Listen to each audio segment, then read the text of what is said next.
Pasteur Jean Lambert, qui m'a donné cette opportunité de vous parler encore de la part de celui qui est au-dessus de tout, qui s'appelle Jésus-Christ de Nazareth. Et je remercie tous les serviteurs dans ce lieu. Je remercie la chorale, je remercie le protocolaire. Je remercie mon frère et ma soeur qui a pris cette opportunité de venir écouter cette parole. Le thème de ce matin, mes bien-aimés dans le Seigneur, l'Éternel combattra pour vous et vous gardez le silence. Amen. Exode 14 et 14. Amen. Nous allons lire Exode 14 et 14 pour que vous puissiez vous asseoir au nom de Jésus-Christ de Nazareth.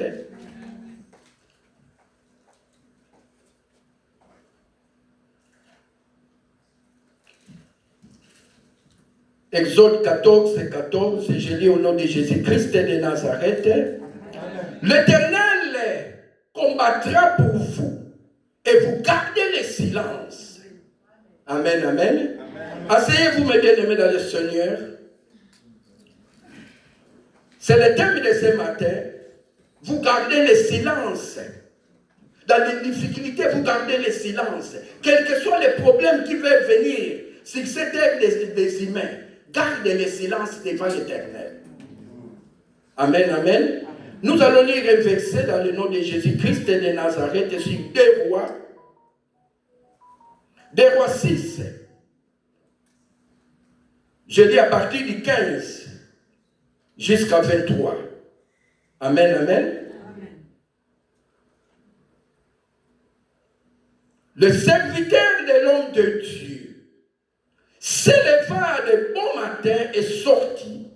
Et voici, une troupe entourait la ville avec des chevaux et des chars. Et le serviteur dit à l'homme de Dieu, « Ah, mon Seigneur, comment ferons-nous » Il répondit, « Ne crains point, car ceux qui sont avec nous sont plus grand nombre que ceux qui sont avec eux. »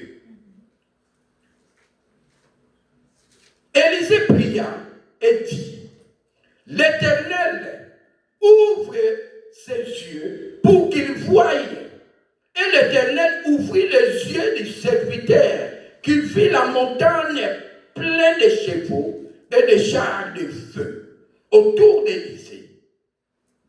Les Syriens descendirent vers Élysée.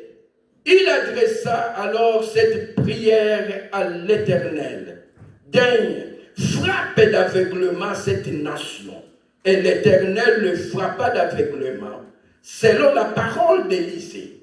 Élysée leur dit, « Ce n'est pas ici le chemin, et ce n'est pas ici la ville.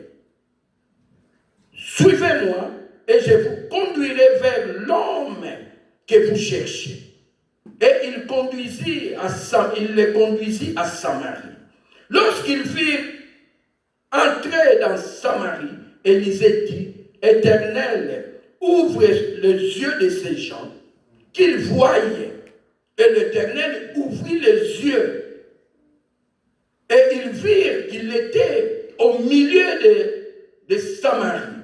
Le roi d'Israël, en le voyant, et dit, « Élisée, frapperai-je mon père? » « Tu ne frapperas point, répondit Élisée. Et c'est que tu frappes, ce que tu fais prisonnier avec ton épée et avec ton arc. Donne-leur du pain et de l'eau afin qu'ils mangent et qu'ils boivent et qu'ils s'en aillent ensuite vers leur maître. » Le roi d'Israël leur fit servir un grand repas et ils mangèrent et birent puis.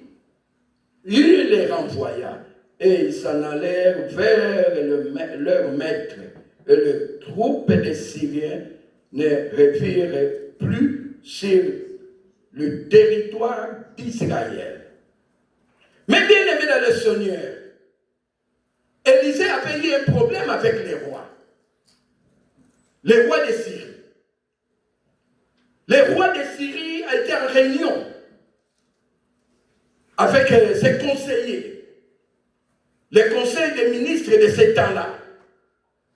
Il dit qui est contre moi et qui est pour moi. Mais bien aimé, ça se passe même aujourd'hui, dans le monde réel, dans le monde que nous vivons. Il y a des conseils de ministres. Si le président est là, il va demander les avis de ses ministres. Et le roi de Syrie a demandé. Et on lui a dit, maître, nous sommes avec toi. Mais celui qui est contre toi, c'est Élisée. Il lui a montré même la ville, là où Élisée habitait. Mais bien aimé, on lui a dit, il faut l'arrêter.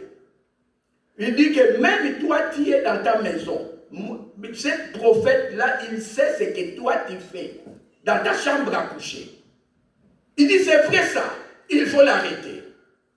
Mais bien aimé, la troupe des Syriens sont venus pour arrêter l'homme de Dieu. Mais l'homme de Dieu, comme il avait l'onction de Dieu, il a dit à Dieu de frapper, qu'ils soient aveugles, qu'il les amène aucun ennemi. Mais bien aimé, la parole de Dieu, l'homme de Dieu, il faut faire attention. Ce qui sort de la bouche d'un homme de Dieu, qui déclare des choses pour ta vie, qui déclare des choses pour ta famille, qui déclare des choses pour ton foyer.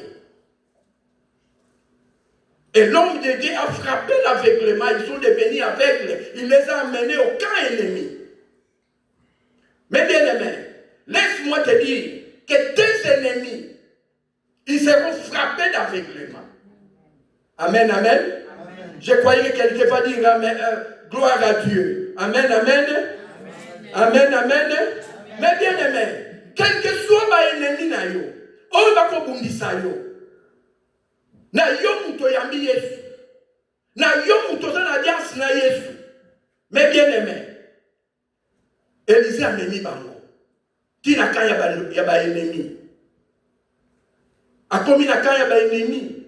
Alakisi. Abifongola bango miso.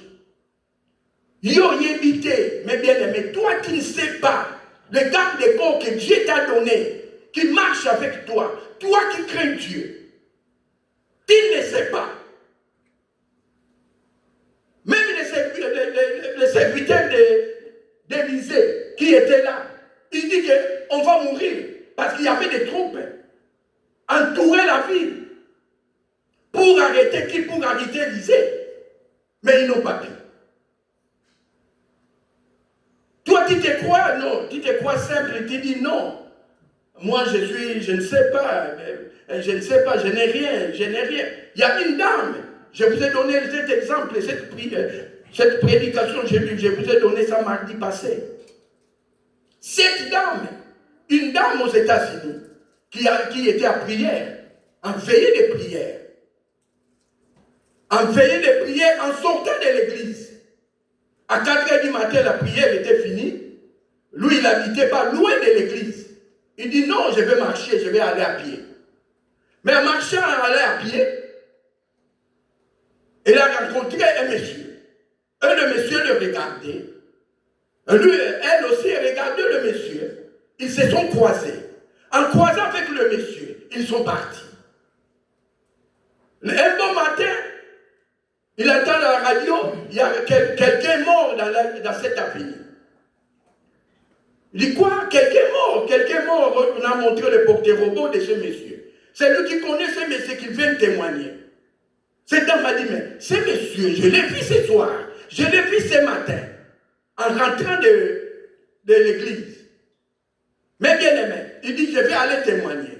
En allant témoigner, mais bien aimé dans le Seigneur, arrivé là-bas, il demande au monsieur, est-ce que tu m'as vu la nuit? Pourquoi tu as fait ça?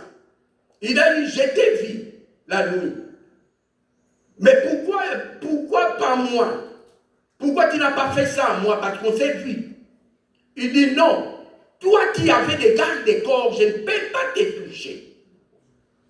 Mais bien aimé, toi qui ne sais pas ce que tu es devant Dieu. Nous allons lire Romains 12. Romains 12.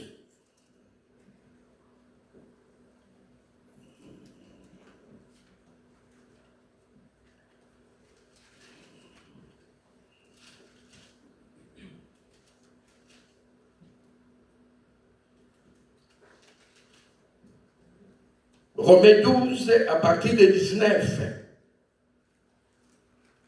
Je lis au nom de Jésus-Christ de Nazareth. Ne vous vengez point vous-même, mes bien-aimés, mais laisse agir la colère. Car il est écrit, à moi la vengeance, à moi la rétribution, dit le Seigneur. Mais si ton ennemi a faim, donne-lui à manger. S'il a soif, donne-lui à boire. Car en agissant ainsi, ce sont des charbons d'Adam que tu amasses sur sa tête. Ne te laisse pas vaincre par le mal, mais surmonte le mal par le bien. Mais bien aimé, c'est la parole de Dieu. Élisée, on a arrêté les troupes des Syriens. On a arrêté les troupes des Syriens. Il a dit non, il ne faut pas les faire du mal. Donne-les à manger. Donne-les à boire. Qu'ils retournent là où ils sont. Qu'ils sont venus. Et les rois l'écoutaient. Mais bien aimé, les rois l'écoutaient.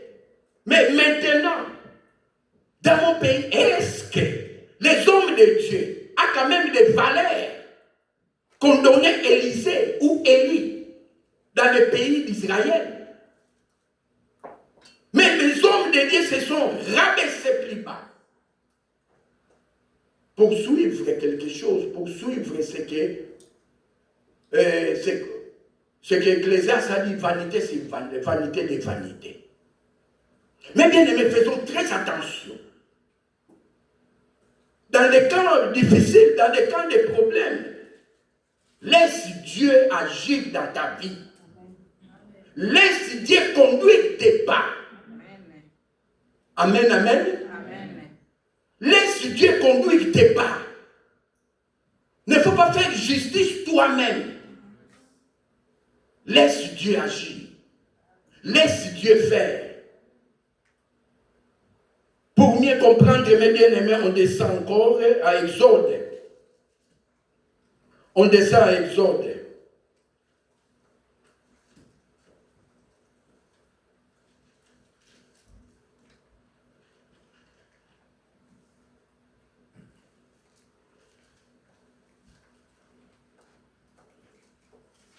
Mais bien aimé, toi qui es là, toi qui as dit que j'aime Dieu.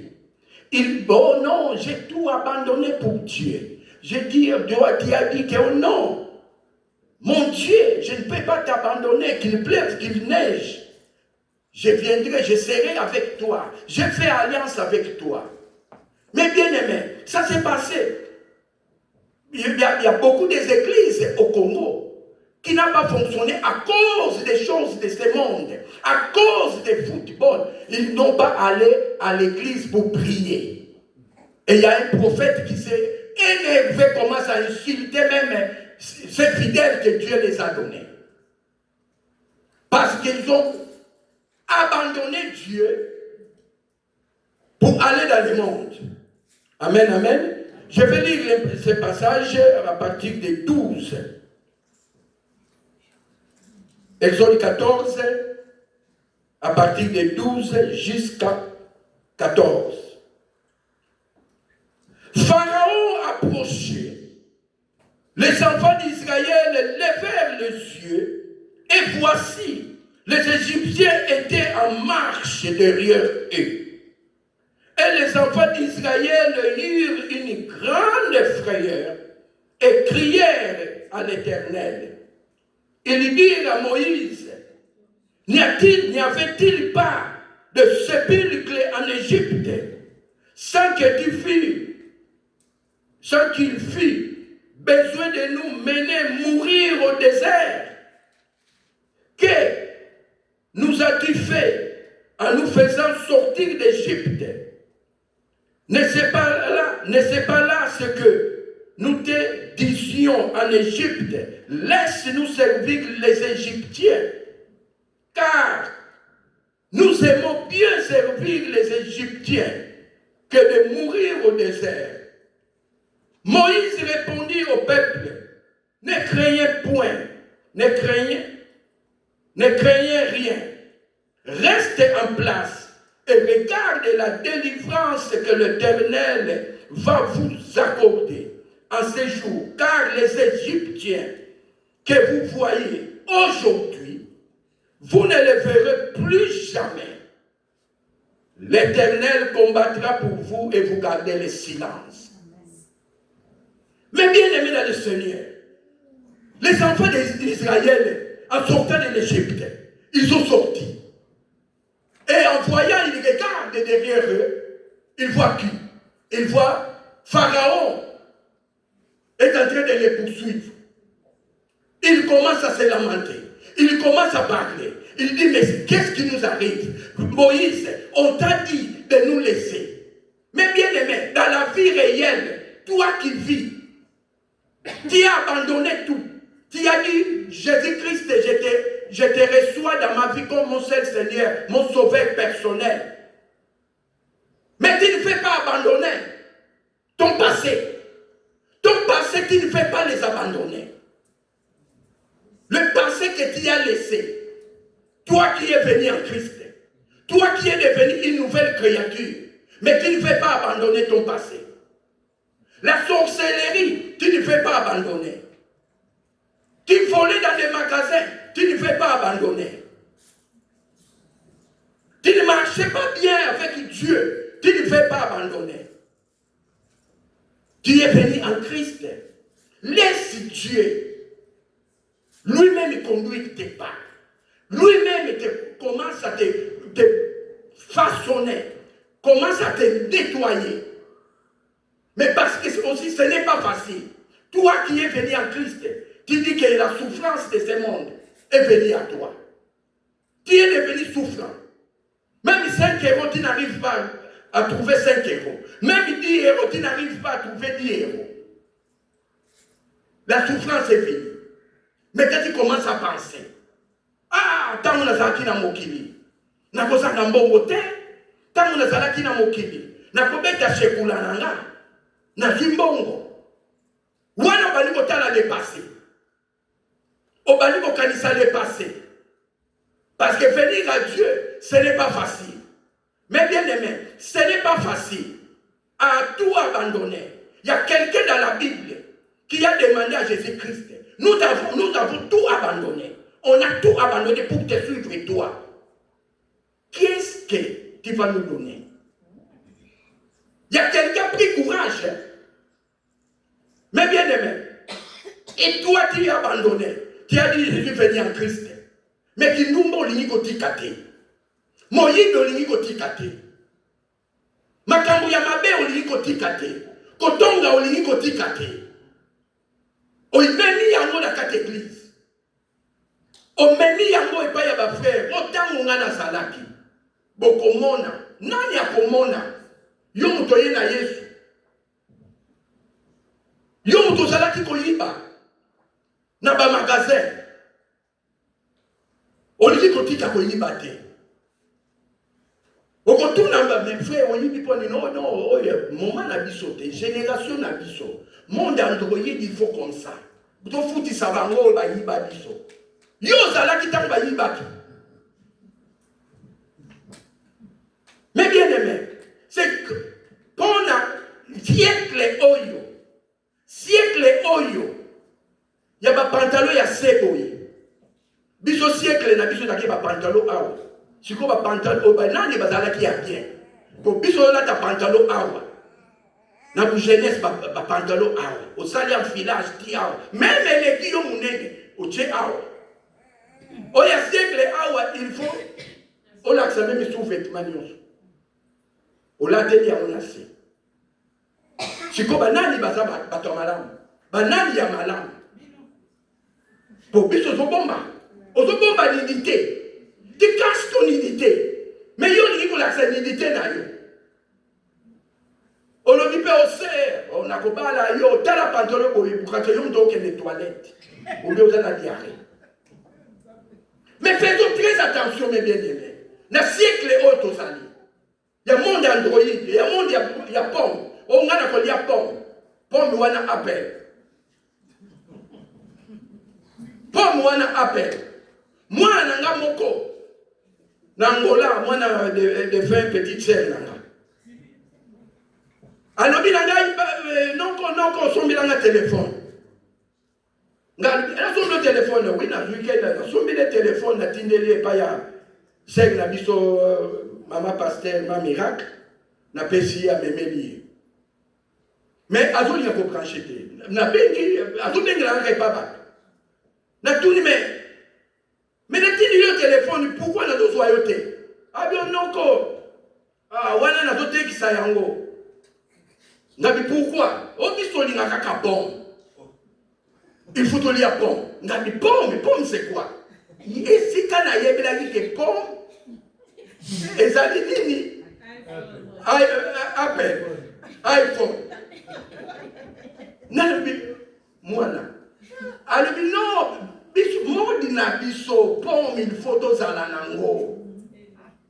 iPhone 17, iPhone 16.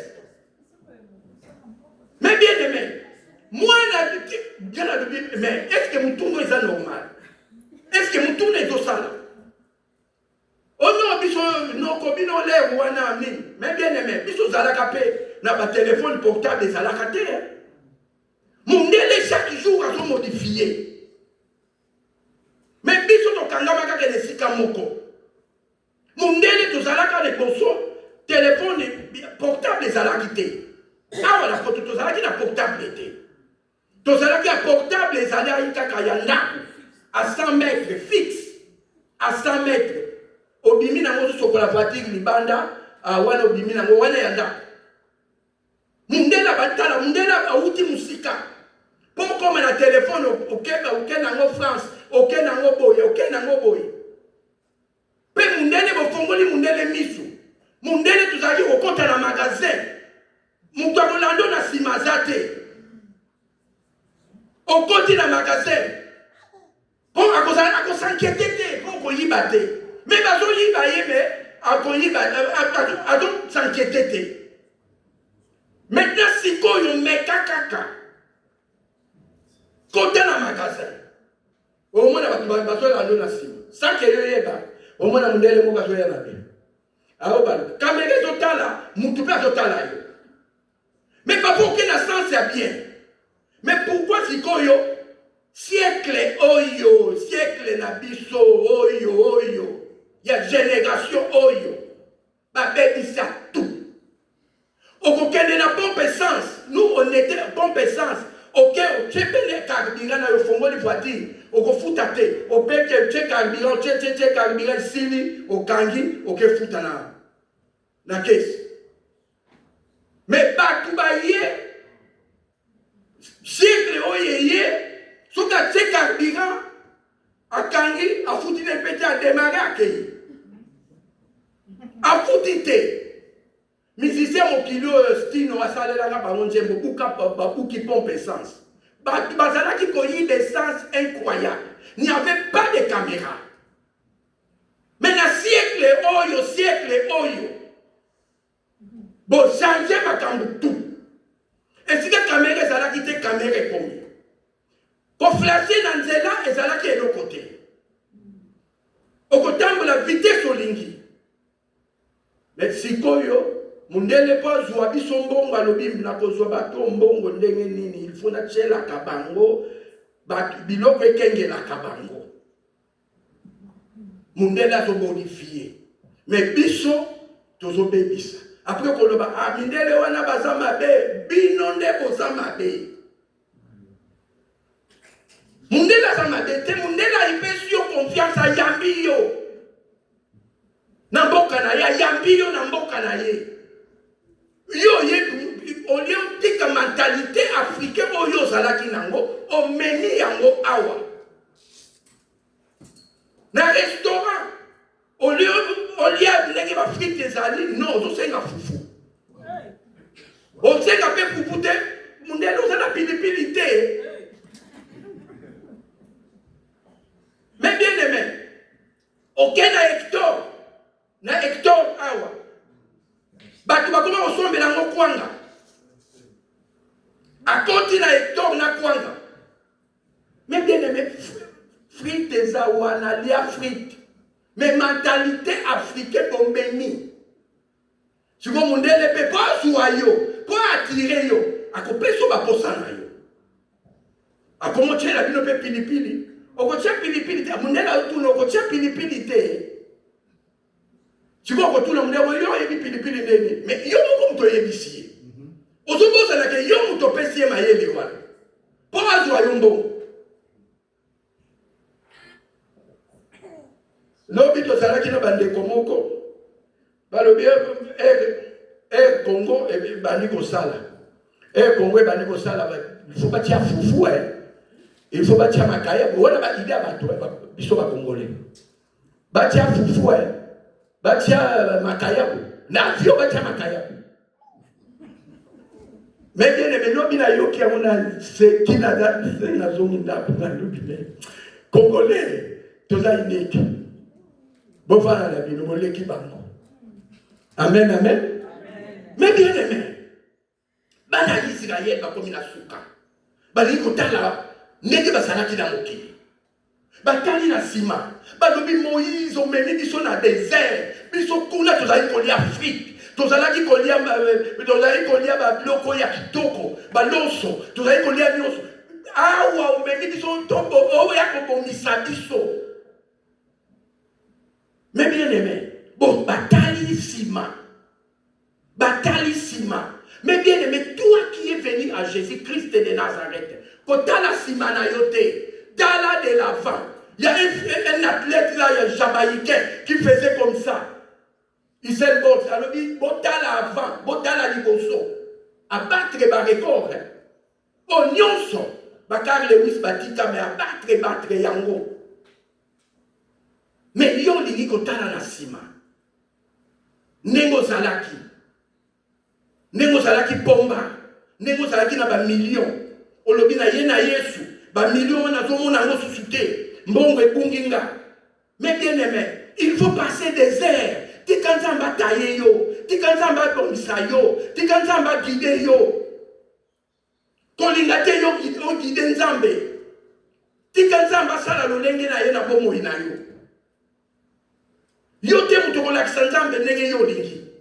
Mais tikanzambe ala kisa yo ndenge ya lingi yo sala. Amen. Amen amen. Nzambe nde mutalingi yo ndenge okozala. Pour le monde ya lelo, monde bakamu nyonso changer.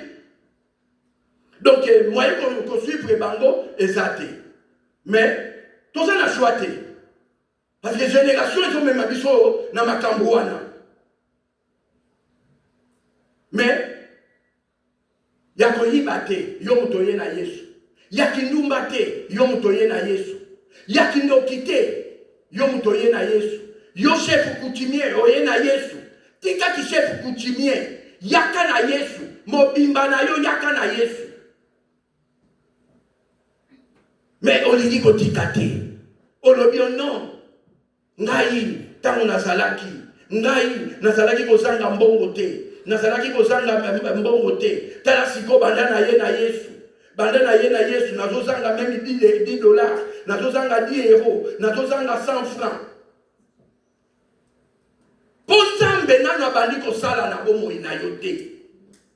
Tangu nzamba ko banda kosala na vi na yo. Po nyonso yo po olingi ko kanga. Olingi ko sala na ngolobi non. Bakotala yo na offrande opesa kango tute.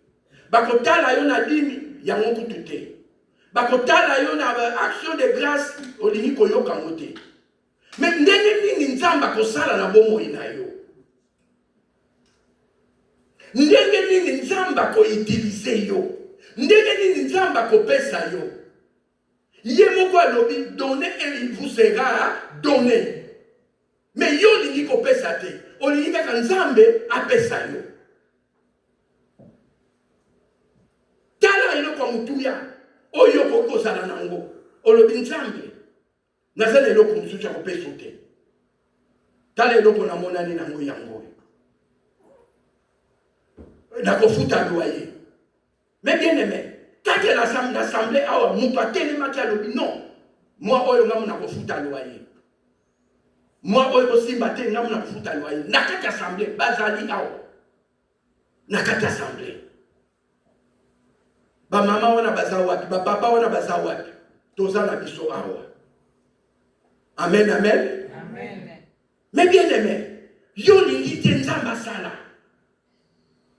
Olingi nzamba sala na vie na yo te. Olingi nzamba asala na bomoi na yo te. Ozoluka libala, ozoluka mabota, ozoluka musala, eloko nyonso ozoluka. Eba ya Yesu, eza pamba. Eza pamba, Bible elobi na biso, rien n'est impossible à Dieu.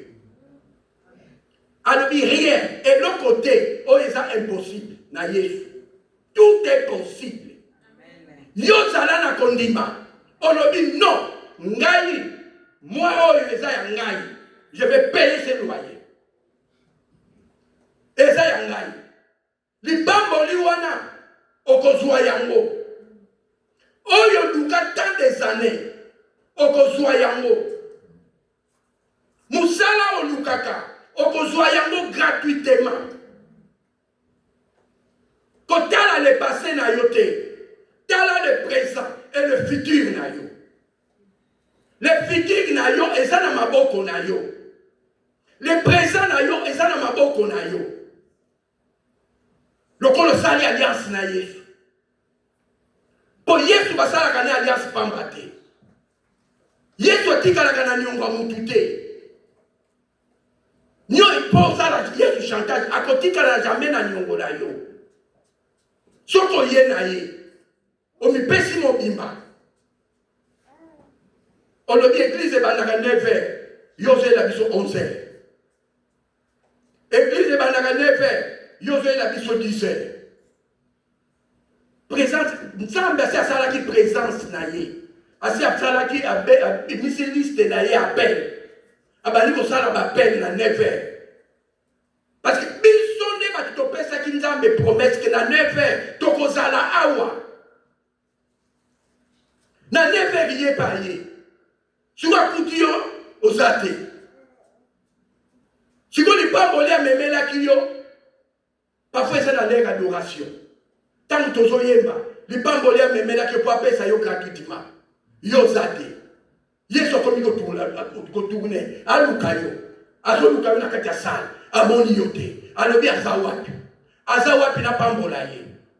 Ozate. Tomona yango na Clémenceau.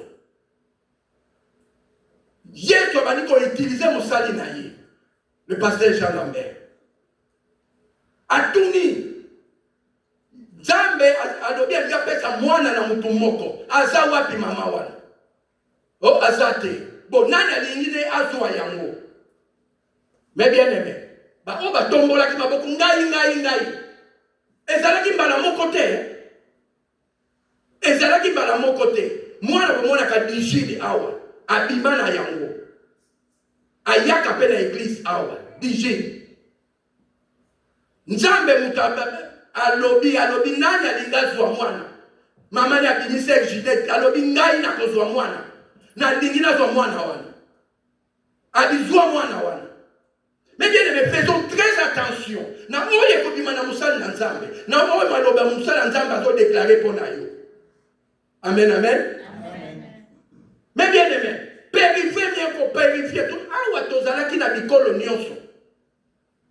Tozalaki na ba Ghanaiens, tozalaki na ba Soudanais, tozalaki na ba nyonso. O tokoko zala na bango tozalaki na bango awa. Pe ba mama tozalaki na bango, bazalaki na motema ya malamu. Ba papa pe bazalaki na tozalaki na groupe ya ba papa, groupe ya ba maman, président ya ba papa, présidente ya ba maman. Bolukela ba maman bilamba kolata. O ba yesika, ba lukela bango bilamba kolata. Semeno bongo ya, boye ko bilamba kolata. Boza awa.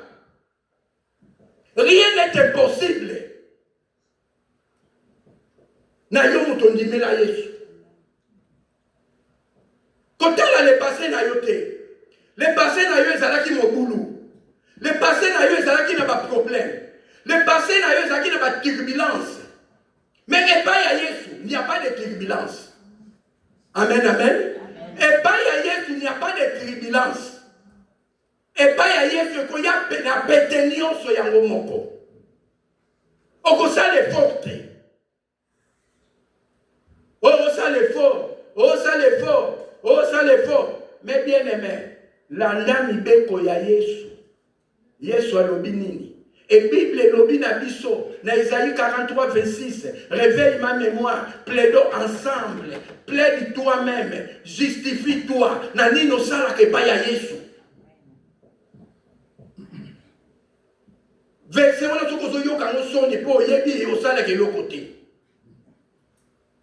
Soko zo yo kango sonde li yo tanga ngote tanga mais bien aimé kende ko tanga ngona ndaku na yo soko tangi ya ngote donc ozo kime eloko moko elobami na kati wana po eloko moko ko yebisa Yesu oko rappeler Yesu ezate Yesu ko luka yo azomona yo te na ba evre na ye na ba kambu na ye azomona yo te. Et laisse le passé derrière toi. Dika, bana Israël, batali na sima, et pesi bango bobangi. Balobi Pharaon, akokanga biso lisusu, akoboma biso. Mais bien aimé, bandoki, kobanga bango te yo mtoye na Yesu. Kotala bandoki ya famille na yo te. Bandoki ya famille na yo, bango bakozala ba marche pied na yo. Bandoki ya famille na yo, bakoya ko gumbebe na yo. Obondela pona bango. Bandoki ya famille na yo, bakoya ko lelela ka yo. Balobi yaya, même oza yaya te, bakoloba yaya sunga biso. Tokomi na suka, yaya kangola biso, yaya prier pona biso. 24 misères, 24 veillards, non, 24 veillards, non, 24 misères, 12 malins. Oya bandoki ya famille na yo. Bakokoka ka yo lisusu te. Po yo bomba mi na Yesu. Yesu azo bomba yo. Yo tango lali, mais Yesu azo couvrir yo. Yesu alobi non. Oyo mwana nanga, il faut la bomba ye. Alala kate. Yesu na biso alala kate. Yo kolala pongi ya kimia. Me batu mususu ya bisa moi oyo balala ka pongi ya kimia te. Parfois pongi ezate. Pongi sila bango. Balala ka susu te. Mais yo te yo mwana le roi des rois. Mwana le roi des rois. Okolala pongi ya kimia. Bandoto ya kitoko. Eza te bandoto bazolanda yo na mbeli na butu. Non. Na yo mwana Yesu. Yo nde mutoko papa bango ya ko papa. Oko beta bango ya ko beta. Amen, amen. Yo ko beta bango bandoki balimba ya. Yo tala yo ndoki yo tala keba. Ye mota mwana pusa le pana yo ezate. Azomona obomba mina makila Yesu Kristo. Makila Yesu Kristo alingi yo. Mwaya pousse les athées. Azota lo nangambo. Alors yo, tango zalaki, tango nazalaki, mais sikoyo na ya na Yesu, mekakaka. Oko kokangate, meka ko sote oya ao. Oko mona ndenge ko sika moto. Mais bien aimé. Oko ko ma fièvre na butu wala ozo beta bandoki ozo sepela. Ozo swani sabango le be meka uya yaka ko mona. Yako kumona, vela kumona, yaka. Ndoke kukoka yote. Po bomba na Yesu. Makila Yesu e bombi yo. Mais pona nini toyeba ka valeur na bisote. Toyeba ka nani tozate na samoi oyi. Soki omiyebi ke nani oyamba, nani osalelaka okozala fier na tata wana. Amen, amen. Na tata wana okozala fier. Esika bandoki bazali bakolinga koyamba te. Bakoloba non yo koyawa te. Yo awa place no eza awa te. Bango de bakobenga na yo. Bakolinga te opusa na pembeni na yo. Po bazomona lumière eza kati na yo. Okoma mutu munene me yo ozoyeba te. Ozobangisa bango. Bandoki ya famille bazobanga yo. Bazobanga. Tokotanga verset mosusu mes bien-aimés dans le Seigneur. Dans Ésaïe 43, 18, 19. Amen, amen. Mais bien-aimés, comment on a quitté? À ça, il a côté. Yesu alongaye ya 3000 ans passé na croix ya Golgotha. Alongaye, a beta ye. Yo osa plus que molongi. Mais bien-aimés, osa plus que molongi. Ndoke bangisa yo te. Mutu alobela yo mabete. Soki mutu alobela yo mabete répliquer na verset biblique lobela ye sans effet. Na oye akobimisa ya mabe na bomo ina yo. Je lis au nom de Jésus-Christ de Nazareth. La Bible nous dit, dans Ésaïe 43, 18, 19, ne pensez plus aux événements passés et ne considérez plus ce qui est ancien. Voici, je vais faire une chose nouvelle sur le point d'arriver. Ne la connaîtrez-vous pas? Je mettrai un chemin dans le désert et le fleuve dans la solitude. Mais bien aimé, ce n'est pas moi. Yesu alobi ko kanisa makambolo ya kalate. Ya ko sali lonzela ya sika. Talela ye asali lonzela ya sika. Nzela o ya kitoko. Ya biye moko asaleli yo. Il va faire une chemin nouvelle dans bomo inayo. Akosali lonzela ya sika na vina yo. Akosali lonzela ya sika na bana na yo. Et alobi, ne reconnaîtrez-vous pas? Bokoye bayangote.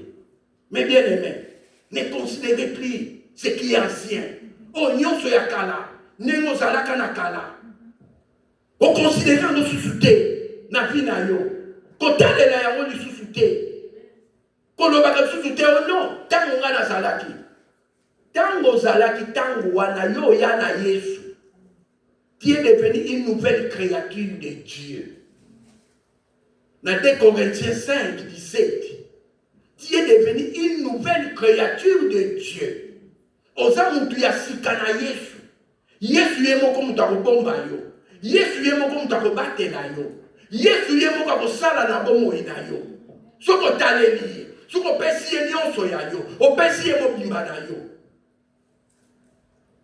Ye moko akosala lonzela. Alobi yango na makomi na ye. Ezanga ite mutu na lobi. Ye mutu alobi na makomi na ye ke akosali lonzela. Même na désert akosali lonzela. Bana ya Israël babini. Asaleli bango nzela na désert. Mais bango bazokanisa biloko ba biftek bazalaki kolia. Bazokanisa ba frite bazalaki kolia na Égypte. Bazokanisa ba meme bazalaki nango na Égypte. Bazokanisa ba restaurant batiki na Égypte. Balobi na Moïse. Moïse oyeko boma biso nzala. Moïse tala yo tokolia nini? Moïse tokomela nini? Moïse tokosala boye. Mais bien aimé. Yango Nzambe atuna bango dans le rond. 40 ans. Mais bien aimé, moi na 40 ans. Aza moi na lelo te, va boti pe bana misatu bi de mitano. Mais ye Nzamba tourne se bango. Pona nini bazo tala makambo ya kala batika. Bazo kanisa makambo ndenge bazalaki na Égypte. Pe balobi biso to singa kala biso ko servir. Yo lingi ko servir pasi. Mais bien aimé, pasi demere mingi te na bomo ina yo. Amen, amen. Pasi ko demere mingi te na vi na yo. Yo mutoye na Yesu. Telema na prière. Yo mutoye na Yesu. Mardi ko zanga kate kati na we yesika. Nzamba kokangola yo. Quel que soit oye kokikoya, quel que soit oye badoki bakoyi koloba. Obali, okena libala ozobota te. Nyonso wana, eza volonté ya Nzambe te. Eza volonté ya Nzambe te. Yo moto ozoluka musala, okekuna, na place ya bapayen, bazwi payen, yo chrétien bazwi yo te. Mais bien aimé, c'est grave. Ozoluka ndaku, mikolo bandaku sikoyo bakobengisa bino parfois 20 personnes. 20 personnes pour la ndaku moko. Pour la ndaku moko. Je me souviens un jour, toluka ndaku, tokomi, et pas y a propriétaire. Tolubina eto sepeli nanda. Vous sepeli nanda quoi? Vous sepeli nanda oui. Pesa ma fiche de paye na bin. Je ma fiche de paye to pesi. Madame a pesi, yanga epe na pesi. Atali. Abi non. Dengini bossa la bin nyonso ya ça na CPS, yo ça na CPS. Ils ont raté. Oh. Mais comment ils ont raté? Est-ce que vous te faites sa mission? Oh non, ma fiche de paye, vous avez mis. Vous allez ici. Mais monsieur, alors non, ne réclamez pas. Nous avons binoté. Binoté pour vous saluer ma bouille. Mais ma bouille n'est pas saluer papa. Ce qu'on dit, benga, na musala bakoye bisayo. Oh non, bino bali ko musala ici comme pour ça yo ya sali na koto. Ngala lobi chéri toke bato kusonsa bangote tokei esikoyo na ikozwa na ikozwa toiko tala denda bangote bazo wela biso tozi denda kumbala moko oya lobi na tindi bino contrat bo signer oya lobi peto tindi bino contrat bo signer ngabime sikoyo. Cet esprit, il faut qu'il dévisse. Tokende wapi, tokende awa ou tokende awa. Mais bien aimé, yonde mutoko sala choix. Na keluka musala, na lobi na Nzambe ga lobi musala ebe égyptien. Mais bien aimé, bana Israël basali boui. Na ba pyramide, quelle est la Égypte mo na ba pyramide ezakuna.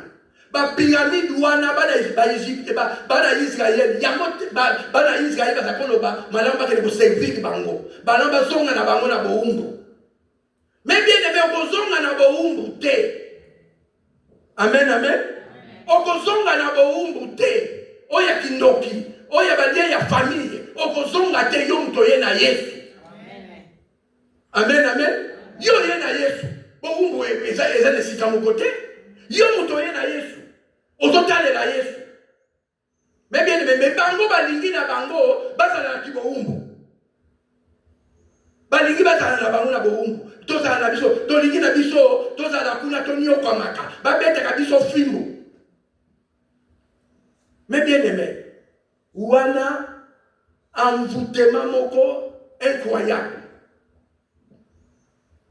Envoûtement moko incroyable. Bakomi ko swani sa Moïse, il fallait tika biso. Porter au memi biso. Na désert. Biloko kole ezate. Toli akaka man. Lelo tole man. Lobi tole man. Lobi kuna tole nini. Lobi kuna tole matiti. Lobi kuna tole banzete. Lobi kuna tole nyama. Lobi kuna tole. Mais na Israël, dans l'Égypte, tu as eu qu'on y a ba beefsteak. Ba frites. Mais avec souffrance, sous malédiction, sous souffrance. Ya kiboumbu. Oyo. Ya mokili oyo. Onga na biso na famille na biso, tozaka na biso kakaburi. Makila libata. Oza makila libata te. Oza makila Yesu, ozo kule na bomo ina yo. Même la famille n'a pas été. Il y a famille. na bomoi na yo. Amen, amen.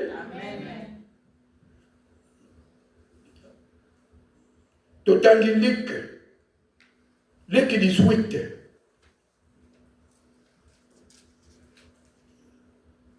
Bible elobi na biso nini na Luc 18.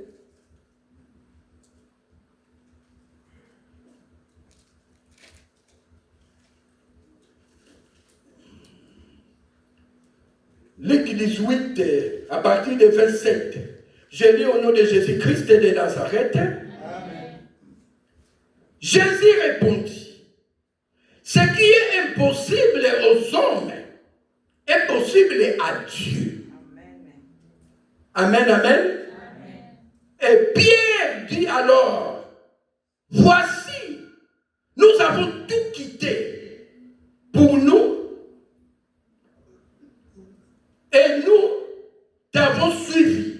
Et Jésus leur dit, je vous le dis en vérité, il n'est personne qui ayant quitté à cause du royaume de Dieu sa maison, ou sa femme, ou ses frères, ou ses parents, ou ses enfants, ne reçoivent plus dans ce siècle-ci, dans ce siècle présent, dans ce siècle à venir, la vie éternelle.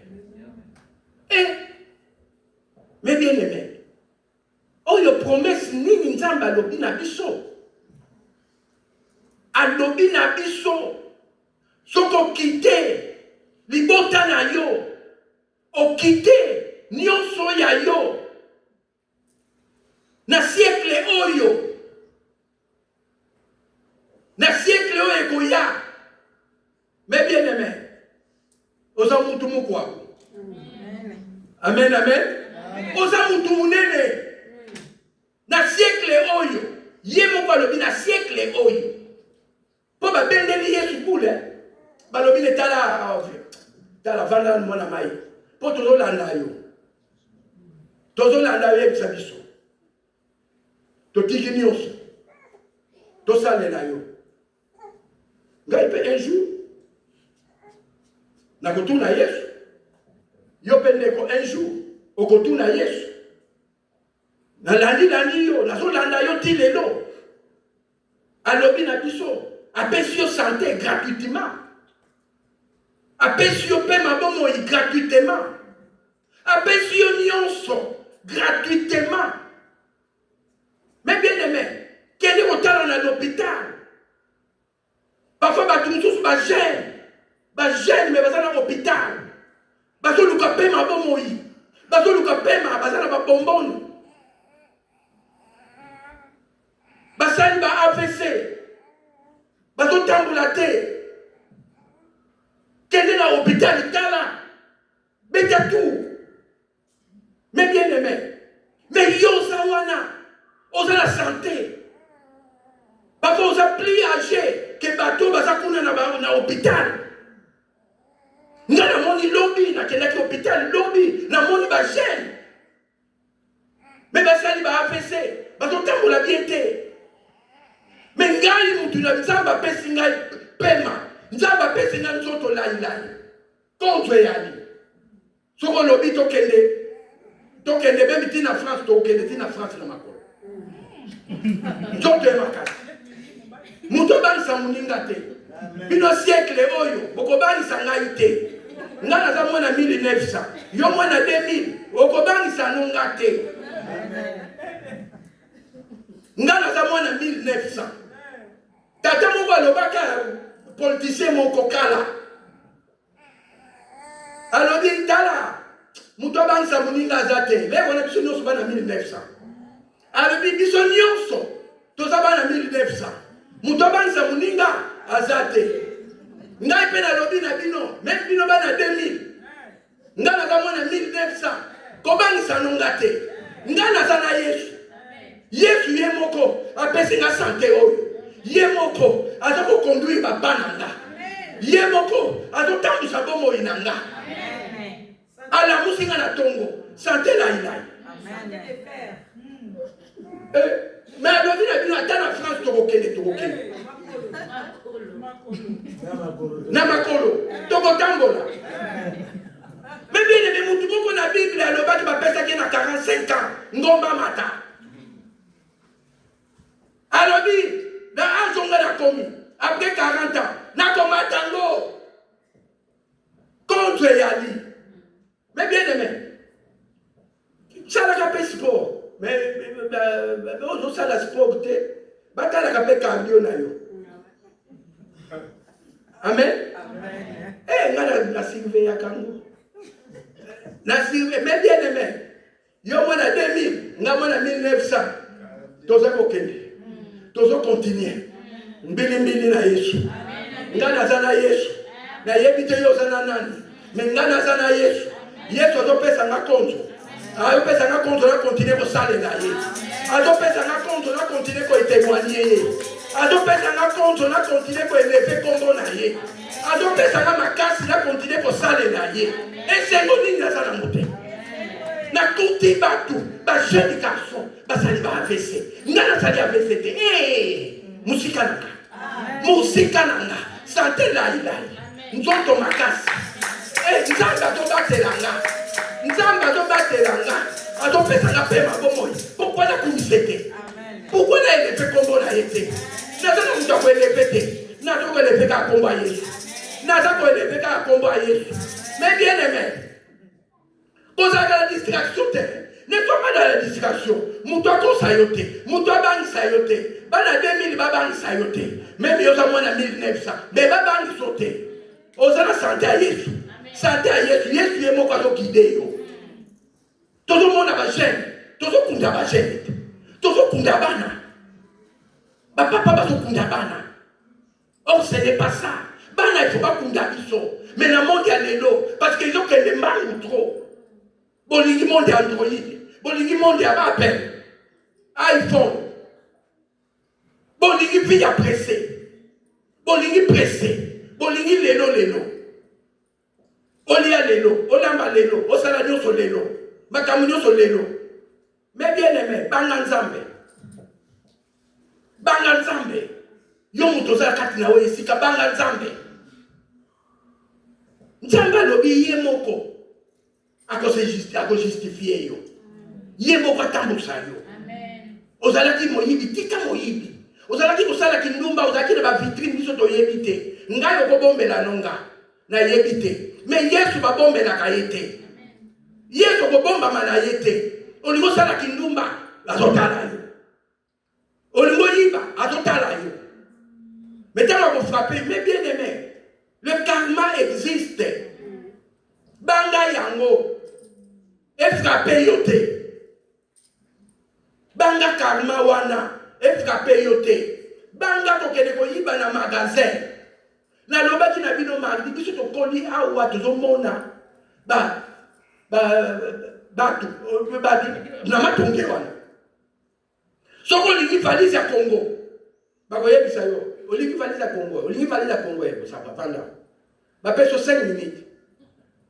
Même quand on a un magasin, Congoli, mais bien aimé, si comme ma belle biso yango wana. Donc ça là qui n'a pas caméra té, calculer oye ba moko, mais oye bi étagère mon biba. Est-ce que ça nous va? Nous avons l'impression de tout moko. Amen, amen. Totelemi na kombo na Yesu Christ de Nazareth.